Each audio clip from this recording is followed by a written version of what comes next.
जो रिवीजन करेगा वो हमेशा अच्छा नंबर पाएगा। देखिए, इसी समय पे आप लोगों को बता चुका हूँ 1932 में वानर सेना का गठन हुआ था। कहाँ पे? तो आपके रायपुर में बामनपारा में। किसने किया था? बलीराम दुबे ने किया था। देखिए, बलीराम दुबे को आज़ाद क्यों कहते हैं या बलीराम आज़ाद क्यों बोलते हैं? बलीराम दुबे को आज़ाद इसलिए कहते हैं कि उनका जो बिहेवियर था चंद्रशेखर आज़ाद के जैसा था, क्रांतिकारी व्यवहार का था, इसलिए बलीराम दुबे को बलीराम आज़ाद कहते थे। उन्होंने अपने नाम के साथ आज़ाद शब्द का जोड़ दिया था।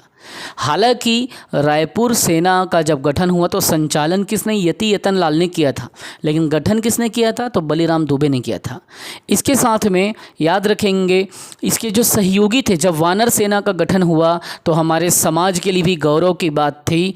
रायपुर क्षेत्र में जब वानर सेना का गठन हुआ तो रामाधार नाई भी हमारे सोसाइटी के इसमें थे, ठीक है, जिसके बारे में कभी भी मैं स्टूडेंट्स को बताता हूँ कि भाई ये क्रांतिकारी थे और इन्होंने वानर सेना का गठन किया, तो मुझे अच्छा लगता था। और उनके मित्र में भगवती चरण शुक्ल थे, अंबिका चरण शुक्ल थे, तो रामाधर नाई श्रीवास थे और उनके मित्र भगवती चरण शुक्ल और अंबिका चरण शुक्ल के साथ मिल करके वो समाज के एक अग्रदूत थे और रायपुर के ही रहने वाले थे। 1932 में फरवरी में जब वानर सेना का गठन हुआ तो उन्होंने श्रीवास समाज का नाम ऊंचा किया, गौरवान्वित किया और आज भी देश में हर समाज के लोग अपना योगदान दे रहे हैं।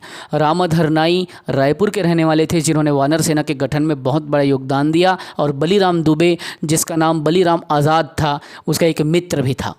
ये अपने आप में बड़ी बात है कि वानर क्या था? वानर सेना छोटे छोटे बच्चों का संगठन था जिनका कार्य क्या था? विभिन्न स्थानों पर घूम घूम के पोस्टर चिपकाना, पर्चे बांटना और राजनेताओं के संदेशों को दूसरे राजनेताओं तक पहुंचाना, ये सब काम करता था वानर सेना, जिसका गठन फरवरी 1932 में हुआ था।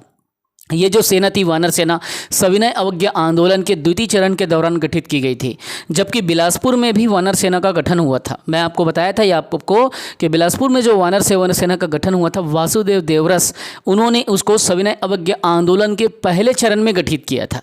बिलासपुर में जो हुआ था वासुदेव देवरस ने किया था, ठीक पहले चरण में। तो वो कब की बात होगी? पहले चरण की बात होगी 1930 वाला। और 1932 में दूसरे चरण की में जब ये वानर सेना का गठन होता है, उसका मेन नेता था बलीराम दुबे, जिसने चंद्रशेखर आज़ाद के गुणों को अपने आप में धारण किया। इसलिए बलीराम दुबे में दुबे शब्द को हटाया और बलीराम आज़ाद अपने आप को घोषित कर दिया था। ठीक है, तो इस तरीके से आपको समझना है कि 28 अगस्त 1932 को रक्षाबंधन का दिन था और उसी दिन पुलिस ने क्या किया था? रक्षाबंधन के दिन बर्बरता दिखाई थी और इन्हीं वानर सेना वालों को क्या किया था? गिरफ्तारी दिया था। और 31 मार्च 1932 को वानर सेना का जुलूस बालक बलीराम के नेतृत्व में पूरे रायपुर में भ्रमण किया था 31 मार्च 1932 को। ये बात आप याद रखेंगे। तो वानर सेना का गठन कब हुआ? फरवरी 1932 में। बता चुका हूं मैं कब हुआ, तो फरवरी 1932 में। फरवरी 1932 में वानर सेना गठित हुआ था, ठीक है। और बलीराम आज़ाद ने इसका क्या है? गठन किया।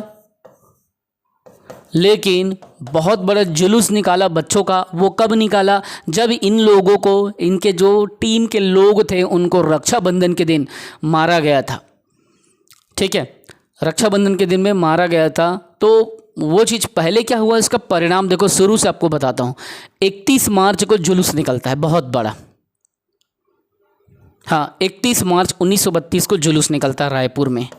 तो इससे क्या होता है, पूरा रायपुर क्षेत्र जुलूस में शामिल होता है। अब ये जुलूस जो था वो केवल बच्चों का जुलूस नहीं था, जबकि ये वानर सेना कुछ छोटे बच्चों का टीम था, स्कूल के बच्चों का, या जो बच्चे मतलब कॉलेज विद्यालय में पढ़ रहे हैं, ITI में पढ़ रहे हैं, उन बच्चों का जुलूस था मेनली। तो ये जब निकलता है ना, तो बहुत बर्बरतापूर्वक क्या है, इनके जुलूस से लोग नाराज़ हो जाते हैं और इस कारण से रक्षाबंधन के दिन लोगों को मारते हैं, पीटते हैं। और 28 अगस्त 1932 को पुलिस ने बर्बरता दिखाकर लोगों को पूरा अंदर कर दिया। उसके बाद में ये वानर सेना थोड़ा ठंडा पड़ गया था, क्योंकि लंबे समय तक इनको 28 अगस्त 1932 को जेल में डाल दिया गया था। इस दिन जेल में इस पूरे वानर सेना को डाल दिया गया था। तो ऐसा है कि वानर सेना बहुत ज़्यादा इम्पॉर्टेंट है, वानर सेना को पूछा जाता है, ठीक है। तो ये चीज़ याद रखना, गठन किसने किया? बलीराम आज़ाद ने। संचालन किसने किया? यति यतन लाल ने किया। सहयोग किसने किया? रामाधर श्रीवास ने किया, जिसे रामाधर नाईक के नाम से भी जाना जाता था, और भगवती चरण शुक्ल और अंबिका चरण शुक्ल ने भी किया था। तो इस तरीके से ये इम्पॉर्टेंट है, याद रखेंगे। आप थोड़ा सा आगे जब जाएंगे